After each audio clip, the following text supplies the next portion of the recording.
بولان کے سیاسی و سماجی شخصیات پی ٹی آئی کے ضلع آرگنائزر سردار زادہ شیر دل خان اور سردار محمد ایوب خان نے اپنے ساتھیوں سمیت ہنگامی پریس کانفرنس کی۔ ان کا کیا کہنا تھا، آئیے جانتے ہیں نمائندہ سمیع اللہ کلہاڑ سے۔ جی سمیع اللہ، بتائیے گا۔ بولان کی سیاسی سماجی شخصیت اور پی ٹی آئی کے ضلعی آرگنائزر سردار زادہ شیر دل خان مغیری اور سردار محمد ایوب خان مغیری اور پی ٹی آئی ضلع لیڑی کے صدر میر ضیاء الحق خان مغیری نے ہنگامی پریس کانفرنس کرتے ہوئے اپنی قوم مغیری اور سینکڑوں کارکنان کے ساتھ پاکستان تحریک انصاف سے مستعفی ہونے کا اعلان کیا اور سردار یار محمد رند پینل سے علیحدگی کا بھی اعلان کیا۔ اس موقع پر مغیری برادری کے ٹکری اور کئی کارکنان موجود تھے۔ سردار زادہ بابو شیر دل خان مغیری نے پریس کانفرنس کرتے ہوئے کہا کہ پی ٹی آئی حکومت نے عوام کو مایوس کر دیا ہے۔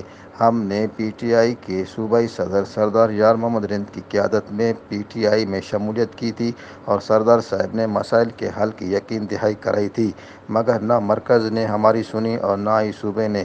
ہم پی ٹی آئی سے مایوس ہو کر آج متفقہ طور پر یہ فیصلہ کرتے ہیں کہ الوداع پی ٹی آئی، الوداع خان۔ ہم اس پریس کانفرنس کے ذریعے پی ٹی آئی سے مستعفی ہونے کا اعلان کرتے ہیں۔ اس کے علاوہ سردار یار محمد رند پینل سے بھی علیحدگی کا اعلان کرتے ہیں۔ آج سے ہمارا رند پینل اور پاکستان تحریک انصاف سے کوئی تعلق نہیں ہے۔ آئندہ کا لائحہ عمل جلد طے کیا جائے گا۔ بہت شکریہ سمیع اللہ، تفصیلات سے آگاہ کرنے کا۔